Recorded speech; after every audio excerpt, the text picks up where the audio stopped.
এখনও জীবিত আছেন যে 4 নবী। ইসলামী বিশ্বাস অনুযায়ী আল্লাহ তাআলা কিছু নবীকে বিশেষভাবে সম্মানিত করেছেন এবং তাদের মধ্যে 4 জন নবী এখনও জীবিত রয়েছেন। যদিও তারা আমাদের দৃষ্টিসীমার বাইরে রয়েছেন, তথাপি তারা আল্লাহর হেফাজতে এক বিশেষ অবস্থান করছেন। কুরআন, হাদিস এবং মুসলিম ঐতিহ্যে এই নবীদের জীবিত থাকার বিষয়টি সুস্পষ্টভাবে বর্ণিত রয়েছে।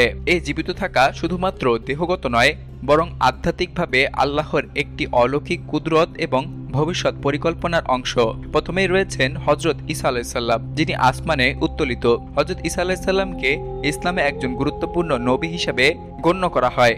খ্রিস্টান ধর্মে যাকে যিশু বলা হয়, তিনি ইসলামী মতে ক্রুশবিদ্ধ হননি, বরং আল্লাহ তাকে জীবিত অবস্থায় আসমানে উঠিয়ে নিয়েছেন। কুরআনে আল্লাহ তাআলা বলেন, বরং আল্লাহ তাকে নিজের দিকে উত্তোলন করেছেন। সূরা আন-নিসা আয়াত 158। ইসলামী বিশ্বাস অনুসারে ঈসা আলাইহিস সালাম কিয়ামতের পূর্বে পৃথিবীতে ফিরে আসবেন, দাজ্জালকে হত্যা করবেন, শান্তি প্রতিষ্ঠা করবেন এবং ইসলামী শরিয়া অনুযায়ী শাসন শুরু করবেন। পরে তিনি মৃত্যুবরণ করবেন এবং দাফন করা হবে তাকে। এরপরে রয়েছেন হযরত খিজির আলাইহিস সালাম, রহস্যময় জ্ঞানধারী নবী। হযরত খিজির আলাইহিস সালাম এর জীবিত থাকা সম্পর্কে মুসলিম উলামারা সর্বসম্মতভাবে বিশ্বাস করেন যে তিনি এখনও বেঁচে আছেন। কুরআনের সূরা কাহাফে তার সাথে হযরত মুসা আলাইহিস সালাম এর সাক্ষাতের ঘটনা উল্লেখ করা হয়েছে, যেখানে বলা হয়েছে তিনি ছিলেন আল্লাহর পক্ষ থেকে বিশেষ জ্ঞানপ্রাপ্ত এক বান্দা। যদিও তার নবুয়তের ব্যাপারে মতভেদ রয়েছে, অনেক ইসলামী ঐতিহ্য তাকে নবী এবং অলৌকিকভাবে জীবিত বলে মনে করেন। বিশ্বাস করা হয় তিনি বিভিন্ন যুগে বিভিন্ন স্থানে হাজির হন, ঈমানদারদের সাহায্য করেন এবং এখনও দুনিয়ার কোথাও বিচরণ করছেন। এরপরে রয়েছেন হযরত ইদ্রিস আলাইহিস সালাম, আসমানে উত্তোলিত প্রাচীন নবী। হযরত ইদ্রিস আলাইহিস সালামের নাম কুরআনে 4 বার এসেছে এবং তার সম্পর্কে বলা হয়েছে, আমি তাকে এক উচ্চ মর্যাদায় উত্তোলিত করেছি। সূরা মারিয়াম আয়াত 57। অনেক তাফসীরকার এবং ইসলামী পণ্ডিত বিশ্বাস করেন এই উচ্চ মর্যাদা অর্থাৎ তাকে আসমানে জীবিত অবস্থায় তুলে নেওয়া হয়েছে।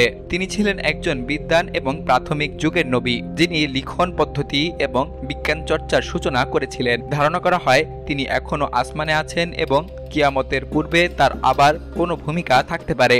এরপরে রয়েছেন হযরত ইলিয়াস আলাইহিস সালাম, দুনিয়ার বাইরে থাকা জীবিত নবী। হযরত ইলিয়াস আলাইহিস সালাম বনি ইসরাইলের একজন নবী, যিনি মানুষকে তাওহীদের দিকে আহ্বান করেছিলেন এবং শিরক ও অনাচারের বিরুদ্ধে সংগ্রাম করেছিলেন। অনেক ইসলামী বর্ণনায় বলা হয় যে ইলিয়াস আলাইহিস সালামকে মৃত্যুবরণ না করিয়ে আল্লাহ তাকে বিশেষভাবে সংরক্ষণ করেছেন। অনেক মুসলিম ঐতিহ্য মতে তিনি এখনও জীবিত এবং খিজির আলাইহিস সালামের সঙ্গে সময়ে সময়ে মিলিত হন, বিশেষ করে হজের মৌসুমে।